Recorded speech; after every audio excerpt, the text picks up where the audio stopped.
Hey guys, Mr. Brown, and what we're going to do today is we're going to go over Beowulf and the Unit 1 introduction. I had already recorded this earlier, but I recorded it outside because it was such a nice day, but the sound was so bad that I couldn't even hear it. So we're doing it again, and hopefully this time you will be able to actually hear it. Um, anyway, let's begin on page 2, which is early voices in English literature. Right? You've got your timeline running across the top that covers all the major events of history and literature from 500 AD to about 1650 AD or CE, depending on what flavor of this thing you like. And it begins on page 2. Early voices in English literature. Do you enjoy reading about King Arthur and his Knights of the Round Table, or Robin Hood and his adventures in Sherwood Forest? These tales are classics of English literature that have been handed down from generation to generation in the form of poetry, ballads, and stories. It's not surprising that the time in which they originated is known as the Dark Ages of English history. I'll get to the Dark Ages in just a sec. Life in early Britain, war and conquest. For the first 700 years of its recorded history, the island of Britain was a virtual battlefield. Led by war chiefs, small bands of fighters struggled to establish their authority, only to be defeated in turn by other warriors. In 500 BC, a people called the Celts occupied the whole of Britain. Over 400 years later, in 55 BC, the Romans invaded the island and drove the Celts to the west and the north. During this long occupation, the Romans built roads, walls, towns, and forts, some of which still exist today. When their empire fell, the Romans left Britain and the Celts took over again, but not for long. In 500 AD, seafaring Germanic tribes called Angles and Saxons invaded and defeated the Celtic war chiefs, including the famous King Arthur, who they pretty much believe was a real person to one degree or another. We'll talk about that when we talk about legends and epics. They organized the country by now called Angleland into 7 powerful kingdoms. In 800 AD, the 7 kingdoms turned back ferocious Viking raiders from Denmark. In 1066, French warriors called Normans crossed the English Channel and defeated the Anglo-Saxons at the Battle of Hastings. They seized Anglo-Saxon lands and property, including the holdings of Robert Fitzooth, commonly known as Robin Hood. Also, they believe, to one degree or another, this was a real person and the legend grew up around them. Again, we'll talk about it when we talk about epics and legends.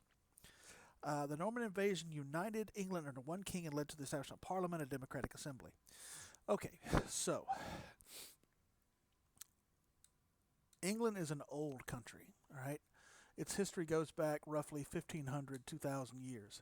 Now compare that to America. America is a very young country by comparison. We're only about 235 years old, all right? And if you compare the history of the two, obviously, America has done great and incredible things in its time, but England's had, another 1,800 years to do more. They've had numerous wars fought on their territory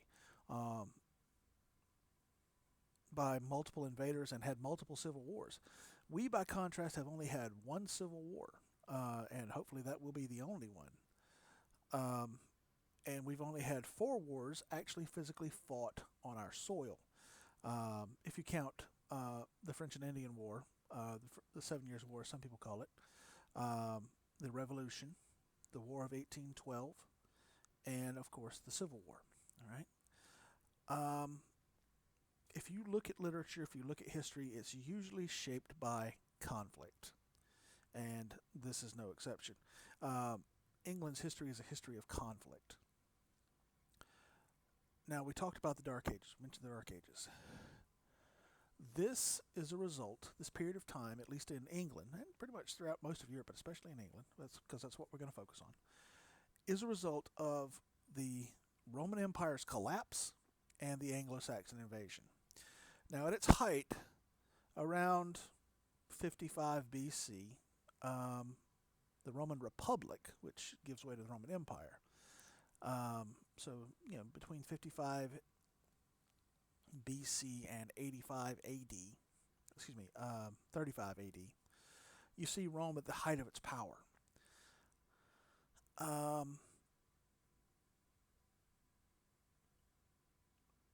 the process that took place when Rome conquered a particular area was to make it Roman, make the world Roman, Pax Romana, the Roman peace. Um, they would convert areas over to Roman style dwellings, what they were used to seeing and having and wanting. They would build Roman style towns and cities. They would build Roman fortifications and defenses. They would build Roman infrastructure, which is to say aqueducts, roads. They built tons of roads. The old expression, all roads lead to Rome. Rome built a lot of roads. And of course, it took educated people to do this, engineers, architects, things of that nature. They would come and they would build. And they came to England, Britain, and they built. The city of London was built by the Romans. Hadrian's Wall, which was supposed to separate the civilized southern half of the country, which was occupied by Rome, from the northern part that was not occupied by Rome, which was to say Scotland. The Scots to this day proudly claim that Romans never conquered us. It took engineers and architects to keep all this stuff up and running. All right, same way today it takes engineers and architects, people with technical skills to keep our world running. Around 500 AD, the empire is just too big. It stretches from Britain in the north to Egypt in the south, from Spain in the west to the Baltic states in the east. And it takes weeks, months for communication to reach one end of the empire to the other. If you're up in Britain and you're in trouble and you're needing reinforcements and you're sending to Gaul, which was France, or even to Rome, which was Italy, by the time that message gets to either one of those places, you're probably already in deep, deep, deep trouble. And while there was no one power that could take on the empire and beat it, they were basically getting nibbled constantly everywhere. And there was not enough people, not enough troops to hold the line and keep the empire safe. So the empire, when the Anglo-Saxons invade Britain, decide it ain't worth it. All right? They fight them for a while, but then they decide it's not worth it. And they abandon Britain to the Anglo-Saxons. Now, for a time, the Britons continue to try to fight them off and hold them off. But eventually, without Roman support, they're overwhelmed and conquered. With the Roman legions and Roman armies gone, all the architects and engineers and masons who had kept all that infrastructure that they had built up and running left with them, because you're not going to stay where it's not safe. And slowly the stuff began to fall apart. People didn't know how to keep it going, didn't know how to keep it running, and it began to crumble. If you've ever seen a show like The Walking Dead, that's a perfect example. All the people who know how to keep the lights running, who know how to keep the water running, they're gone. All right.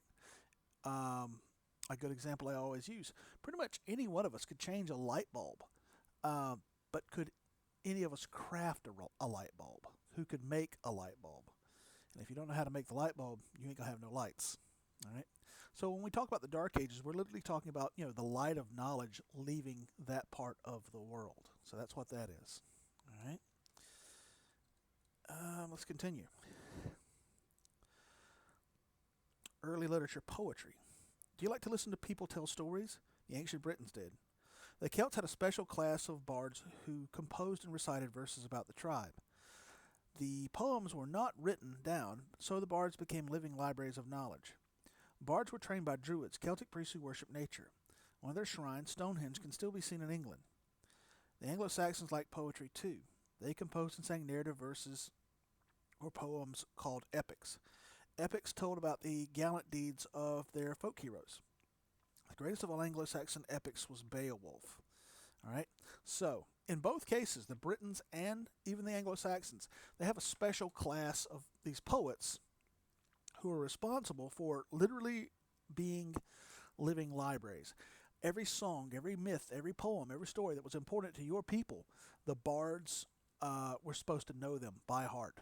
You basically would take a kid, single digits, and begin his education to be a bard.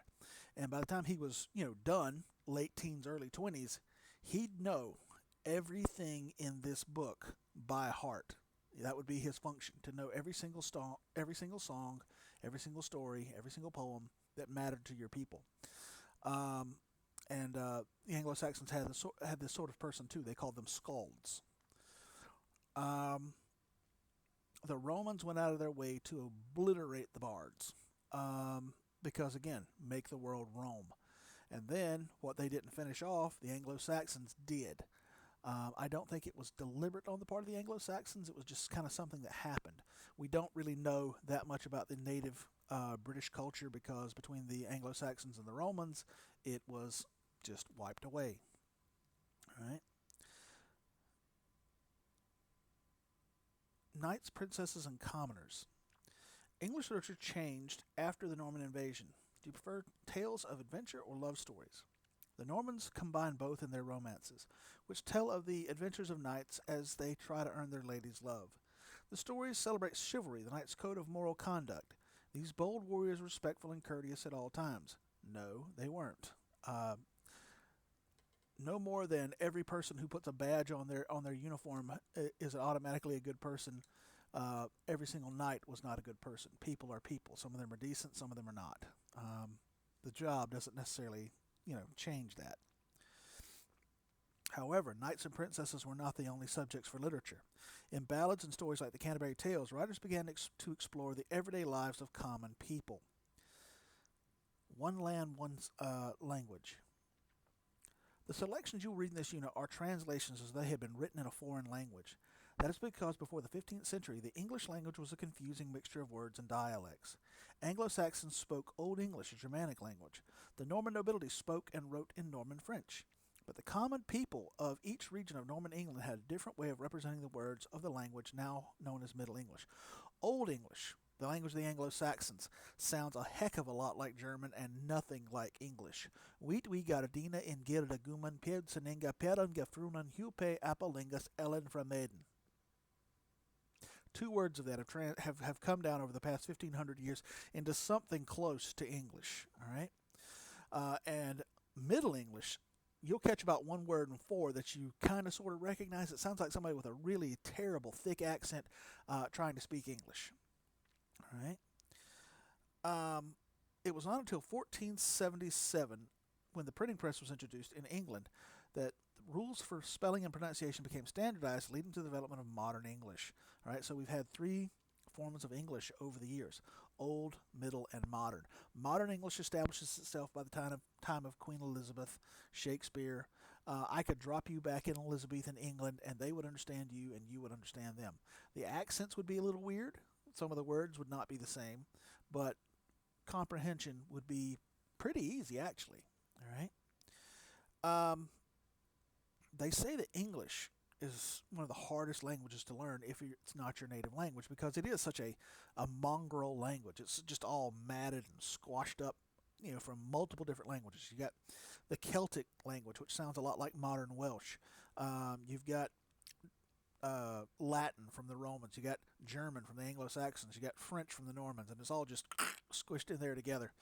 So it's kind of a mongrel. All right. As you read the selections in this unit, think about what life must have been like in England long ago. Hard like most of us can't even wrap your minds around. Average life expectancy was around 40 to 50 years old. All right. Part of that is because you had a ridiculously high infant mortality rate, child mortality rate. Most children did not live past the age of 5. If you could get them past 5, the odds of surviving went up dramatically, but you got to get them past 5. And then, even then still, the other problem is they don't have anything even remotely resembling good medicine like we have today. Now, that's not to say that they did not have some stuff that works. They did have some stuff that even today, aspirin, for instance, they had that. It was basically a tea made from willow bark. But, simple medical procedures and drugs that we just take for granted today, like antibiotics, just cheap, simple penicillin. They didn't have it, all right? And little simple things that, you could get a topical antibiotic, a topical antiseptic, and, take care of something just over the counter. They didn't have that. And so little simple things that we don't even, worry about too much could kill you stone dead back then, all right? You don't have anywhere near the forms of social support and infrastructure that we do today. You don't have anything even vaguely resembling emergency services. You don't have fire departments. You don't have EMS. You don't have police. All right. You don't have standing armies. Armies were assembled as needed. Most towns and cities did not have, like I said, they didn't have police forces. Instead, you had a sheriff. The sheriff was judge, jury, and executioner. There are no prisons, or at least not very many. Prisons were generally reserved for the wealthy and the powerful. Someone you couldn't afford to just kill. In terms of crime and punishment, your jury would consist of, do we believe he did it? And enough people say yes, and you were guilty. For what we would call misdemeanor on down, usually you were publicly and corporally punished. Most towns had some sort of public incarceration facility, usually like a stocks. You put your head and your hands in, and you're bent over at about this angle so that you can't get comfortable. If you try to kneel down, you'll strangle. If you try to sit up, it will choke you out. Excuse me, if you try to kneel down, it'll choke you out, but you can't stand up either, so your back is breaking in half. I meant to say that. You're only fed and watered once a day, and you do not get bathroom breaks. So if you got to go, you got to go. All right? And while you're in this thing, you're encouraged by the good people of the town to recognize that what you did was wrong. Here, Jimmy, here's a stick. Help him understand that what he did was wrong. All right? For felony and above, they just killed you. Usually it was death by hanging. Just get you a few inches off the ground so that your feet can't touch the ground, and just hang you till you choke to death. If you've done something really bad, they got creative. If you were wealthy, powerful, important, especially if you were a woman, you could be beheaded. Oftentimes you had to pay to be beheaded.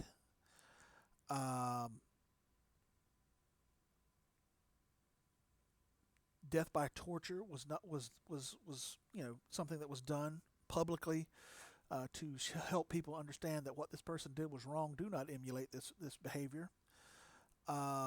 Disemboweling. They basically open you up and pull your parts out while you're still alive.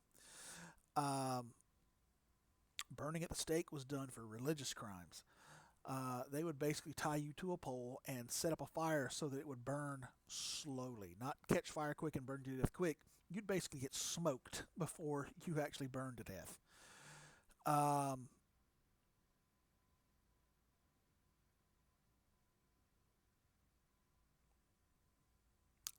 Drawing and quartering, you're basically torn limb from limb either by horses or by a machine called a rack, stuff like that. We talk about cruel and unusual punishment today. We don't even know. All right.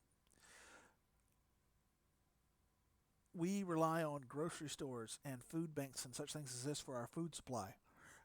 Given what we're going through right now with COVID, you may be walking through your grocery store and seeing empty shelves here and there, but for the most part, you can still get food. You may not be able to find toilet paper or paper towels, but you can find food for the most part. This was a very different time. Yes, there were markets where you could go and buy fresh food, but you had no way to store it for the most part. You had to pickle your food. You had to dry your food. You had to cure your food. If you could hunt, you could go out and harvest food that way, trap food, fish. But in a lot of cases, the nobility, the wealthy, powerful people owned all the land, and you could not hunt on a noble's land without his permission. If you did, that's poaching, and you could be put to death for it. If you couldn't grow your own food, and they primarily lived off vegetables. There's very little meat in their diet. Um, you starved. All right. So most of us today, I don't think we could hack it. I don't think we could make do in that time period. All right, let's move on. On page 4, we have Grendel from Beowulf, or as I call it, just Beowulf. And you'll see it says translated by Burton Raphael. There's multiple translations from the Old English into Modern English, and I prefer Seamus Keyes myself. But Burton Raphael did not write Beowulf. We don't know who wrote Beowulf. It's too old. The oldest written copy we've got of it, and you can see this back on your timeline, 750. That's the oldest version of Beowulf that we've got that still survives. So 250 years after the Anglo-Saxons invaded, somebody wrote this thing down. Or, that's the oldest copy we've got of it anyway, and they've carbon dated it to about 750. The person who wrote it rewrote it to fit the British Christian culture. An Anglo-Saxon from the invasion period or earlier, they think the story is older. It could be 500, 1,000 years older. We don't know. Would not have recognized this. He would not have understood the references to the Christian God. He would not have understood references to Jesus. They worship the Norse gods: Thor, Heimdall, Odin, those cats. But that's just kind of one of those things that happens. A story will be assimilated by a culture and changed to fit that culture. All right. This was a mass migration that took place in 500 AD. The Anglo-Saxons weren't invading for the purposes of stealing everything that wasn't nailed down and going home. It wasn't a raid. This was a migration. All right, back home in their native lands, the Scandinavian countries, there's not enough resources, there's not enough food, there's not enough room. So these people are looking for a new home. It's not unlike the situation you have on the border with Mexico, where people from Central and South America who are in desperate straits down in their own countries come north looking for a better place to live, a new way of life, something better than where they can't live where they're at. So it's not at all dissimilar. All right. On page 4, we have learned about character. Characters are the representation in words of people and animals. In early English literature, characters can also be monsters or kind-hearted wizards. Sometimes a writer will tell you precisely what a particular character is like and how it looks. More often, however, the writer will give you hints that you must first detect and then evaluate. Imagine, for example, that you're trying to decide if your best friend is a loyal person. You listen to your friend and observe his or her actions. By doing these things, you get clues. By evaluating the clues, you can determine whether or not your friend is loyal. Good writers constantly ask you to make these kinds of decisions about the imaginary characters they create. All right, so characters, it's the population of the story. It's the people or animals that are in the story. You have 6 basic classifications of characters. First, you have protagonist and antagonist. Now, protagonist is your main character. Antagonist is the character who is in opposition to him. Protagonists and antagonists are always in conflict in some form or fashion. Now, 9 times out of 10, the protagonist is the good guy, the antagonist is the bad guy, but this is not always the case. Consider the story Macbeth by Shakespeare. Macbeth is the main character. His name's on the front cover, but Macbeth is most definitely not the good guy. All right. After that, you have round and flat. All right. A round character is like a real person. They have a fully developed personality. They will show you more than one side to their personality. All right. A flat character, on the other hand, is a one-sided stereotype. What you see is all there is to them. The joke I usually make is big fat guy wearing a blue uniform eating donuts. Thanks to Hollywood, we have this stereotype of police being overweight and loving donuts. All right. Usually your protagonist and antagonist, at least in a longer work, will be round characters. All right. They'll give you more than one side to themselves. Lastly, you've got static and dynamic. A dynamic character changes and evolves over the course of the story. He will be different at the end than he was at the beginning. And a static character stays the same. Doesn't matter what happens to them over the course of the story, they'll be the same as they were in the beginning. Now, usually in longer works, your protagonist will be a dynamic character. And if he's dynamic, he's automatically going to be a round character. Static and flat are just about interchangeable. Um,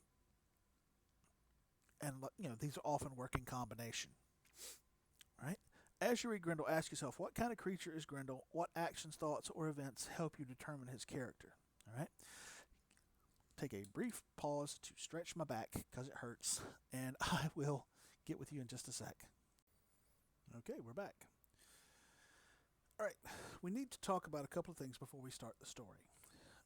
First off, we need to talk about epics, which were mentioned on the previous page. An epic is a long narrative poem, and I do mean long. Beowulf, in its actual form, is about that thick. All right, and if you probably have already been exposed to epics. In 8th or ninth grade, you probably had to read the Odyssey. All right, that is an epic, Greek instead of Anglo-Saxon, but they serve the same function. An epic is noted by a few characteristics. First off, usually they're based on something that really did happen. Something happened and it got people telling a story. All right. As the story is told and time passes, the story gets handed around and handed down, generation after generation, people sitting around telling the story until finally it gets written down. All right. Third, and I'm going to put all this in the notes. Third, usually with all this retelling and with the passage of time, the story grows. It gets embellished. It gets changed, altered, exaggerated. You know how a rumor works. It starts off this big, and by the time it's done, it's this big. All right. Looks like the game Telephone you may have played when you were a kid. You start the story off here, and by the time it circulates around, the story has changed. So maybe, potentially, there was a big old knockdown drag out between two big bad dudes named Brainlock, Beowulf and Grendel. And with people telling the story for, 1,500, 500, 1,000 years, however long it was, it grew from this big bad fight to, Beowulf and Grendel, all right? Superman versus this terrible, horrible monster. The function of an epic, beyond entertainment, was to educate the listener in the sacred beliefs and morals of a particular culture. Consider Odysseus again, all right? Odysseus, the main character of the Odyssey, he's a fighting man, all right? He's spent the past 10 years at war. He knows how to fight. But more often than not, when Odysseus gets in trouble, he gets out of trouble by thinking, all right? He thinks his way out of problems. And this is something that the Greeks believed you should be. Yeah, you should know how to fight. Yeah, you should be athletically fit. But you should also be able to think, all right? You should be able to reason, all right? So more often than not, Odysseus solves his problems with his brain. Now, the Anglo-Saxons were at their apex a warrior culture, and they believed that you should die a warrior's death, all right? They believed that the gods had already planned your life out in advance, so there was no point in being afraid. You were going to die when you were supposed to die. Hiding in a hole would do you no good. So their stories, particularly Beowulf, tend to stress courage. They tend to stress taking action, even in the face of utter defeat, fighting on, all right, to live your life without fear, all right, and to accept any challenge that came your way, no matter how insurmountable the odds. We see Beowulf in 3 snapshots of his life. We don't get his whole story, and there's actually about, half the book is, the narrator going off and telling other people's stories too that are in some way, large or small, connected to Beowulf. And in it, Beowulf is doing one thing again and again and again, fighting against all possible odds. Even though it seems hopeless, He's still fighting. The Anglo-Saxons believed that the worst thing that could possibly happen to you is for you to die what they called a straw death, a pointless, meaningless death. And this could be a death by old age, a death by sickness or infirmity, a death by accident. You fell and broke your neck on the stairs. All right. If this happened to you, you went to hell, Hell, and our hell is named for that hell. They had the other kind of hell too. That was, basically reserved for uh, murderers and oath breakers and stuff like that. But this particular hell, was nothing. It was, just a vast, empty void. You had done nothing with your life in real life, and now your afterlife would be the same. If you died gloriously, though, if you died in battle, or if you died, displaying, courage in some form or fashion, you went to Valhalla, which was basically their version of paradise, their version of heaven. And in Valhalla, you basically partied all night long and fought all day long. And at the end of the day, you'd be resurrected, you'd party all night again and fight again until the end of time, waiting for Ragnarok, the Norse Armageddon. Sounds better than sitting on a cloud playing a harp, doesn't it? Anyway, and Beowulf, the story of Beowulf stresses this again and again and again. We'll talk about it as we read the story, which let's begin doing on page 5. We get a summary of the entire story on page 5. One of the oldest written poems in English literature, Beowulf is the classic story of good winning over evil. When Beowulf hears of Grendel's attacks on Hrothgar's hall, Beowulf goes to help. He fights Grendel barehanded and wounds the monster badly. Grendel crawls back to his swamp to die. Grendel's mother then comes seeking revenge against Beowulf. Beowulf goes underwater to fight her. Beowulf wins again and eventually becomes king. He rules well for many years until someone disturbs the local dragon. Although Beowulf is old now, he feels that he himself must fight the dragon. He triumphs but is badly wounded. The story ends with Beowulf being given a hero's burial. Beowulf is buried with all the treasures that he has earned from his victories. Beowulf fights Grendel. Beowulf fights Grendel's mother. Beowulf fights the dragon. All right. What does Beowulf do? Beowulf saddles up and takes on the fight. Doesn't matter if it looks like he's going to win or not, because that's what you were supposed to do. All right. It begins. A powerful monster living down in the darkness growled in pain, impatient, as day after day the music rang loud in that hall.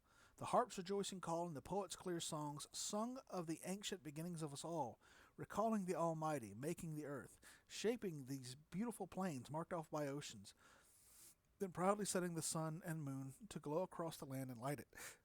The corners of the earth were made lovely with trees and leaves, made quick with life, with each of the nations who now move on its face, and then as now warriors sang their pleasure, part of a kind of a little creation story.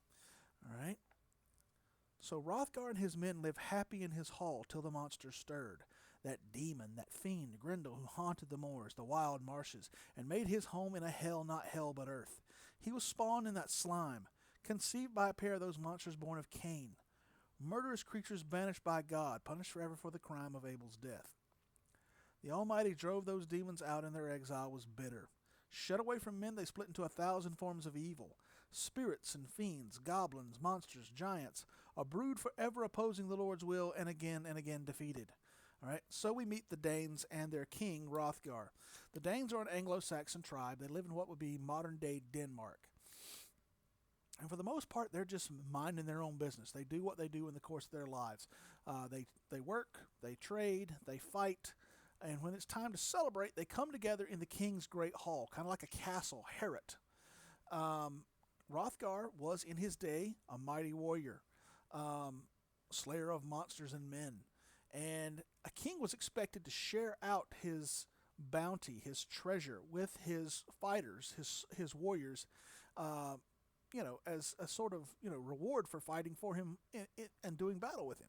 And Hrothgar is famous for being very generous, all right? And Herod was built as much to, reward his people as it was to increase his own fame. Unbeknownst to them, in the swampland surrounding their community, which is monster infested, but Grendel's the big lion in the jungle, is Grendel, and Grendel, it says, is descended of Cain, the world's first murderer.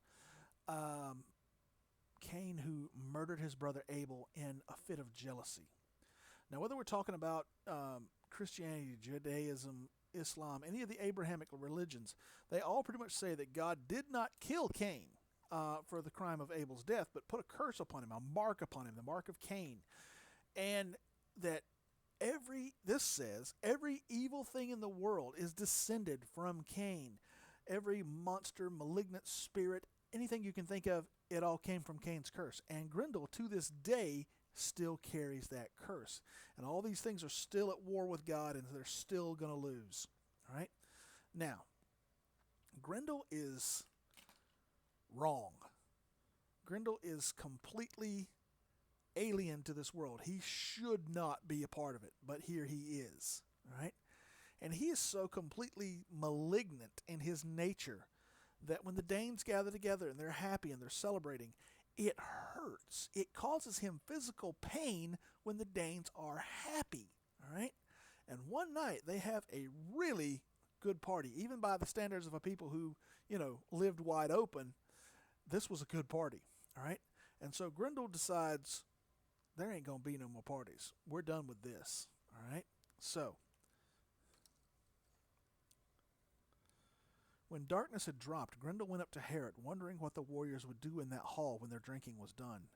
He found them sprawled in sleep, suspecting nothing, their dreams undisturbed. The monster's thoughts were as his greed or his claws. He slipped through the door and there in silence snatched up 30 men, smashed them unknowing in their beds, and ran out with their bodies, the blood dripping behind him back to his lair, delighted in his night's slaughter. All right? Now, it's a good party, and people are pretty much just, sleeping where they fell. And the place is not undefended. They would have had, guards on duty to keep the place safe. But somehow, some way, he gets by them. And, the picture you see on page 7, that's not Grendel. That's a dragon from the Arthur legend. So that's not what Grendel looks like. He's humanoid. He's got, more or less arms, legs, stuff like that. He somehow gets past the guards. And working in total silence, he butchers 30 of Hrothgar's people as they lay sleeping. Now, I know you're all good little innocent children. I know you've never been exposed to any kind of intoxicants. I know you've never been exposed to anything that would make you sleepy and just pass right out. I know that.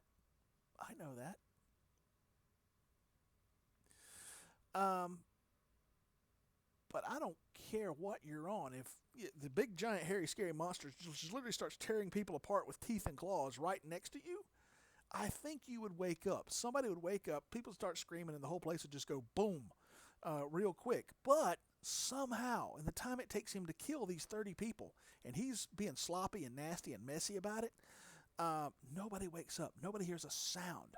And then it says he leaves with their bodies, all right? He is taking their bodies and taking them home. This is groceries, all right?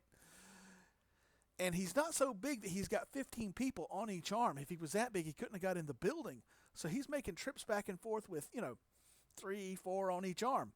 All right? So, again, he's making these trips back and forth, and nobody hears a thing. Nobody even knows anything has happened until they get up the next morning. All right?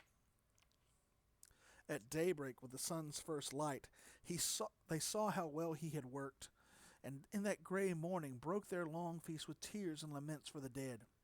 Hrothgar, their lord, sat joyless in Herod, a mighty prince, mourning the fate of his lost friends and companions, knowing by its tracks that some demon had torn his followers apart. He wept, fearing the beginning might not be the end. They get up the next morning, and literally it looks like a scene out of a slaughterhouse. There's about this much blood on the floor, and there's just blood and bodies and guts and bits and pieces scattered all over everywhere, hanging from the rafters. Just carnage, total carnage. They're sitting there, and it's like, there's Sven, there's Olaf,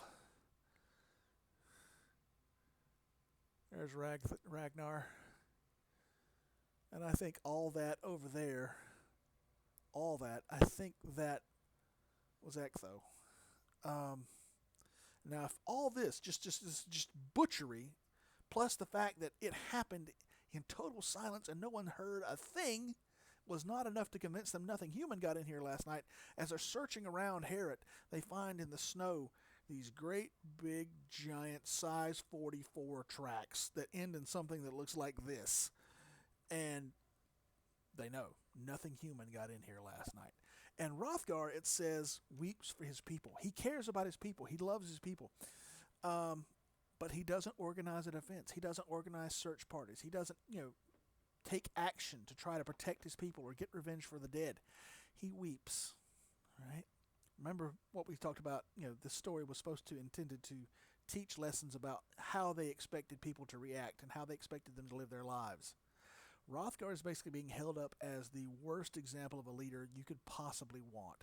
He has gotten old. He has gotten weak. And now he's just sitting there doing nothing when he should basically be, grabbing weapons and looking for Grendel. All right. He weeps, fearing the beginning might not be the end of it. All right. The next night, Grendel comes again. There's another. There's a wake. They're mourning their friends with song and drink. All right. But this time, they're ready. The guards are awake. They're fully armed. Everybody's got weapons. And this time, Grendel doesn't sneak into the place. He just busts right up on in there. And there's a huge fight. They attack him with sword, axe, spear, and it does not do a thing. The blades just bounce right off his hide. The spears break against him. He, on the other hand, just tears them to bits and pieces through the shields, through the armor. It's butchery again. All right. And that night Grendel came again, so set on murder that no crime could ever be enough. No savage assault quenched his lust for evil. Then each warrior tried to escape him, searched for rest in different beds as far from Harrod as they could find. Seeing how Grendel hunted when they slept, distance was safety. The only survivors were those who fled him. Hate had triumphed. Those people who survived this second attack, they do what anybody would do in that situation. They get the heck out of Dodge. They run for their lives. All right, and you can't blame them for doing it. There's brave, and then there's common sense. So Grendel ruled, fought with the righteous, won against many, and won. So Harrod stood empty and stayed deserted for years. 12 winters of grief for Hrothgar, king of the Danes. Sorrow heaped at his door by hell-forged hands. His misery leaped the seas, was told and sung in all men's ears. How Grendel's hatred began, how the monster relished the savage war on the Danes, keeping the bloody feud alive, seeking no peace, offering no truce, accepting no settlement, no price in gold or land, and paying the living for one crime only with another. No one waited for reparation from his plundering claws. That shadow of death hunted in the darkness, stalked Hrothgar's warriors old and young, lying in waiting, hidden in the mist, invisibly following them from the edge of the marsh, always there unseen. All right? This doesn't end after the second night of attacks. It continues on. It goes on for 12 winters, 12 years.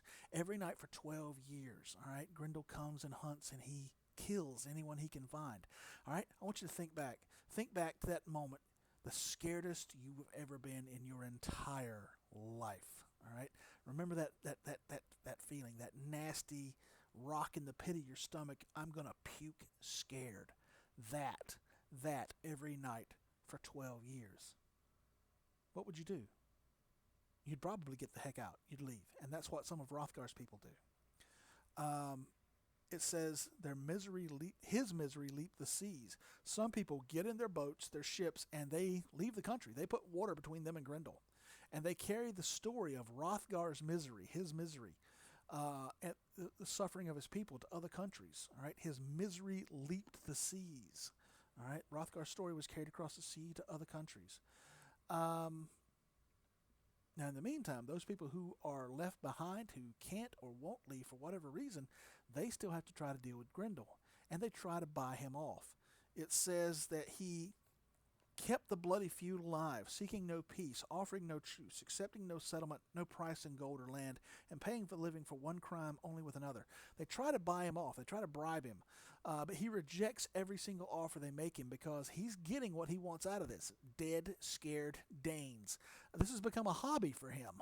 This is how he spends his nights. This is very similar to a custom that the Anglo-Saxons had called the Weregild, Weregild. Literally, it means man price or man gold. and it was the price of a person. It was a price or a payment given in exchange for a person's life. Let's say that there's a fight between two parties and one of them is killed. All right, the families, the clans of both parties realize this was something stupid. This shouldn't have happened, and they don't want it to turn into a full-blown war. So what do? The side that lost the family member is given a payment, a weir guild, in exchange for the life of the person that was killed. It could be money, it could be gold or silver, it could be land, it could even be a marriage. A female from the party, the family that was responsible for the person's death, uh, is married into the family of the person that died, and the child that comes from that marriage would take the place of the person who was killed. All right. I don't think they go that far with Grendel, but they definitely says they offer him gold, silver, land, and I'd hate to be the poor sap who has to try to make this payment to him. His head probably comes flying back in through the window. So it just goes on and on and on for years, all right, with no end in sight. So mankind's enemy continued his crimes, killing as often as he could, coming alone, bloodthirsty and horrible. Though he lived in Heorot when the night hit him, he never dared touch King Hrothgar's glorious throne, protected by God, God whose love Grendel could not know. But Hrothgar's heart was bent. The best and most noble of his council debated remedies, sat in secret sessions, talking of terror, and wondering what the gravest of warriors could do. And sometimes they made sacrifices to the old stone gods, made heathen vows, hoping for hell's support, the devil's guidance in driving their affliction off. That was their way, and the heathen's only hope, hell always in their hearts, knowing neither God nor his passing, as he walks through our world, the Lord of heaven and earth. Their ears could not hear his praise, nor know his glory. Let them beware those who are thrust into danger, clutched at by trouble, yet can carry no solace in their hearts, cannot hope to be better. Hail to those who will rise to God, drop off their dead bodies, and seek our Father's peace. All right? Amongst those people who will not or cannot go, and then probably in his case it's will not go, is Hrothgar. He is old and he is stubborn and he will not leave Heorot. And there is a group of people who are so hardcore loyal to him and love him so much, they stay with him, even though every night Grendel comes and grinds somebody up into hamburger. All right? The only person who's safe during this whole time is the king, Hrothgar. And this is because he is protected by God. As king, they called it divine sovereignty. The idea that you were placed on this planet by God Almighty himself to rule over a particular land, a particular people.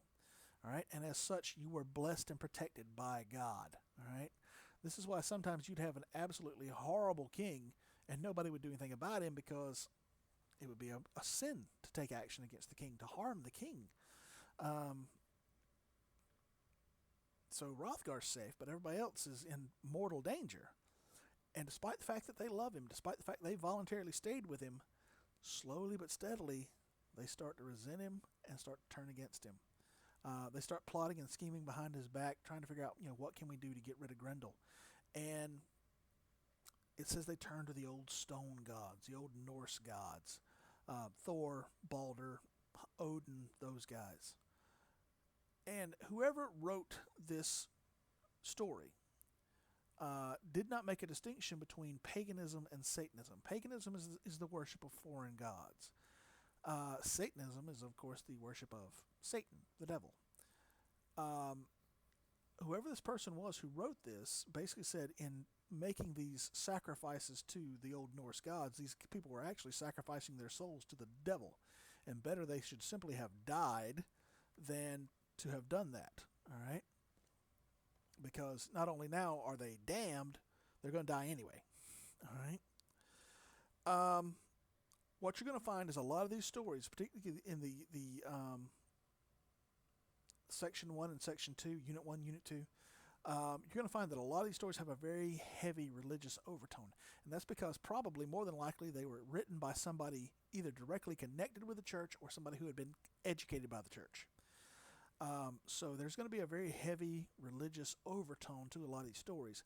We're not trying to convert you. We're not trying to make you believe anything you don't. This is just simply the story. All right? Okay, so it continues.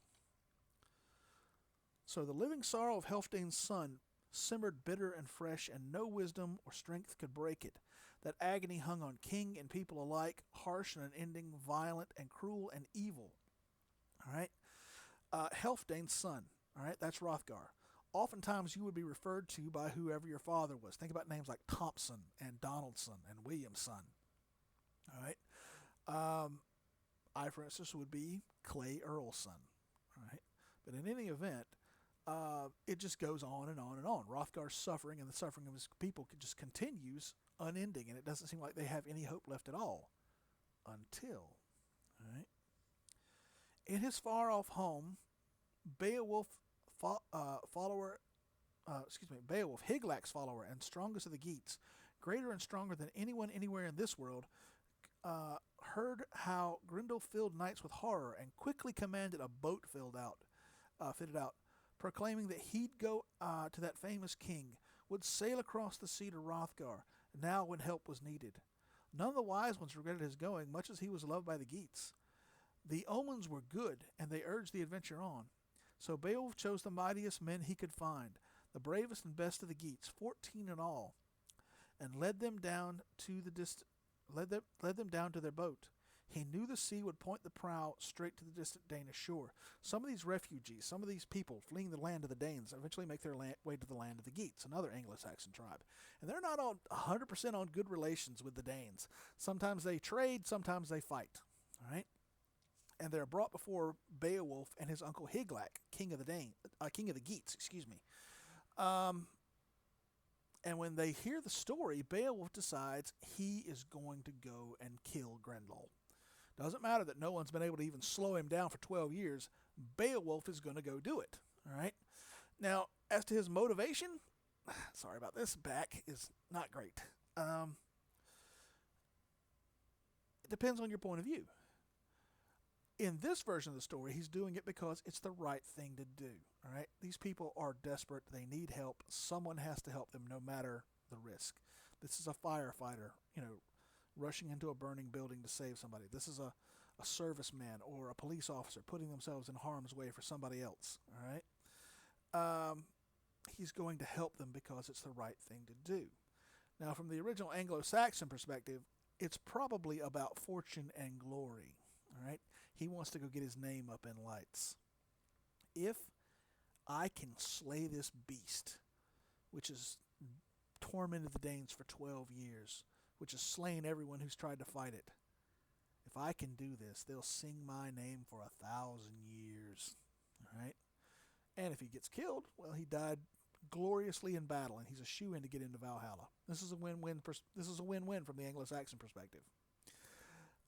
So he loads up with 14 of his boys.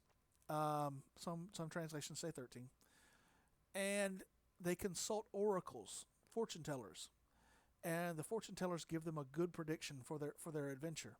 And so they load up and they go. And if you turn to page 10, that's all they give us. They stop the story there. All right. Beowulf reaches the land of the Danes.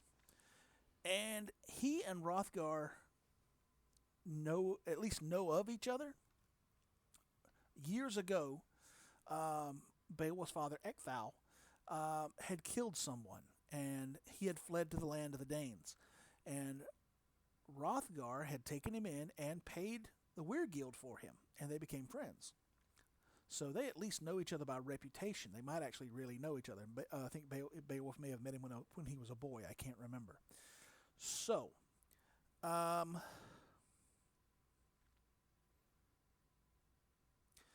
when he arrives, he is welcomed by Hrothgar, but almost immediately he's told to leave. You can't help us. No one can. There's no point in your being here. But Beowulf says, well, we came all this way. We're going to stay. I'm gonna fight him. I'm gonna fight him. All right. Hrothgar explains that no weapon forged by the hand of man has been able to harm this beast. How do you intend to fight him? And Beowulf says, well, it's not like he's really a warrior anyway. He doesn't use weapons. I will fight him as he fights, barehanded.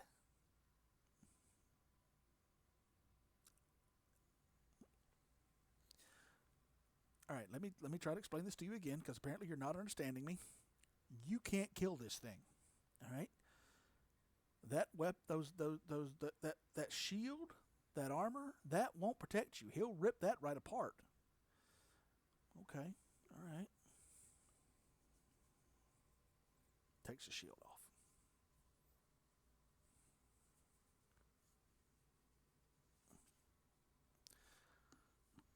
Takes the armor off.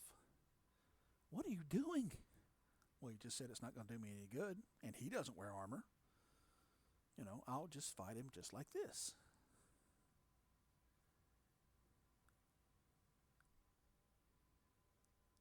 Is he crazy? Yeah, a little bit. More than a little bit. When he starts telling you about the 3-day swimming competition where he and his buddy Brecca were fighting sea monsters the whole day. He killed 9 sea monsters and saved Brecca, who was drowning. So they stay the night and they sleep in Harrod. And Grendel comes. And before they even know he's there, he's killed 2 of them. And then he jumps on Beowulf. And it turns into WrestleMania, MMA, Octagon, WWE all rolled into one and squared. The house is literally rocking because they're about to knock it down. They're slamming each other through the furniture and through the supports and through the walls, and people are jumping in and trying to help, but primarily it's all Beowulf and Grendel just going at it tooth and nail. And as the hours go by, because of course it's hours, it's that kind of fight, Grendel starts getting tired. He's getting scared. This is not how this is supposed to go. He's had his way for 12 years, and this is not how the script runs. So he starts trying to get away. Beowulf doesn't let him. He grabs hold of Grendel's arm and literally sinking his hands into the flesh of Grendel's shoulder just snatches his arm clean out of the socket. All right? Grendel slinks off back to the swamp to die, and then Beowulf takes the arm, he ties it to the ceiling as a trophy for Hrothgar, and he says, "Party!" And which they do. All right? They party themselves right into unconsciousness, and Grendel's mom comes, seeking revenge for her son. She kills many of Hrothgar and Beowulf's people. They hunt her down to her lair. Now, you'll notice, no sitting on your hands, crying, waiting for something to happen. This time, we're going back out after it, all right? The difference between Beowulf and Hrothgar. This is who we want. This is who we want you to act like. This is who, this is what a leader should act like. This is what a responsible Anglo-Saxon should do. This is not, all right? Be like Beowulf. Don't be like Hrothgar, all right? So anyway, he swims down underwater, which, if I remember correctly, takes like 24 hours to swim to the bottom of the lake, which is monster infested, of course. And when he gets there, he fights her. But again, like her son, she's invulnerable. And apparently the hand-to-hand thing doesn't work on her. But he finds a magic sword in her lair, which he kills her.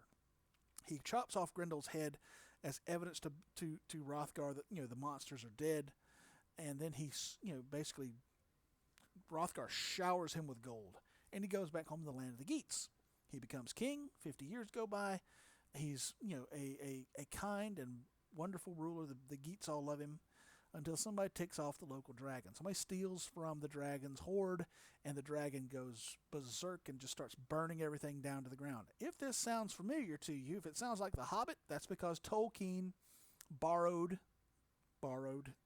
heavily from Beowulf in his writing.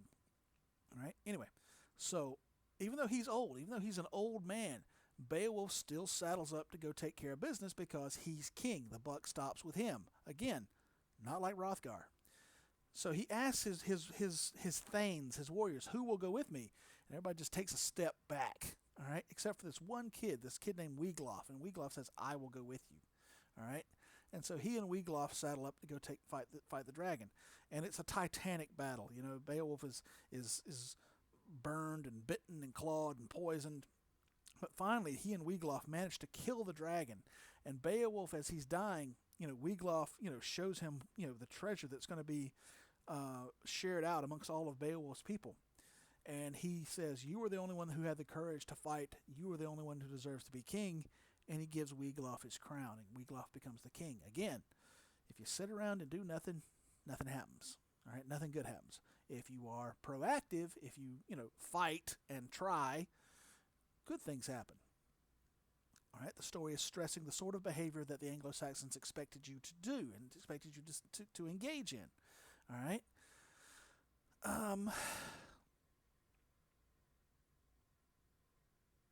That's the end of the story. All right. I'm going to include in the notes some extra credit for you guys. I'm going to include notes on character, epics, all that kind of good stuff. I'm going to give you some links to some stuff that I think will enhance your understanding of the subject and enjoyment. Overly Sarcastic Productions has a hilarious adaptation and summary of Beowulf. I'm going to give you some recommendations for movies and whatnot that you could watch and that would give enjoyment to you. This is our first selection. I hope you enjoyed it. We have many more to come. Thanks. Have a good day.